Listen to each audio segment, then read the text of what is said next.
शुभ दुपार सगळ्यांना। आता वाजले आहेत दुपारचे 3:30 आणि माझं चाललं आहे तिळाच्या कुरडईचा उपक्रम। गव्हाचा जो चीक असतो त्याच चिकाचा जो वरचा थोडाफार चीक निघतो, त्याच चिकात 1 किलो चिकात मी 1 किलो तीळ घालून आता कुरडया करणार आहे। त्यालाच म्हणतात तिळाच्या कुरडया। गव्हाच्या चिकाच्याच, परंतु तिळाच्या कुरडया म्हणतात त्याला।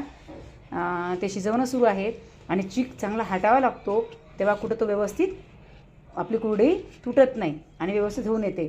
आता जवळपास 20 मिनिटं झालेली आहेत। मी 10-10 मिनिटाच्या अंतराने हा संपूर्ण चीक असा शिजवत आहे, त्यावर झाकण ठेवत आहे आणि पुन्हा पाहत आहे तो झाला की नाही। ही त्याची टेस्टिंग आहे।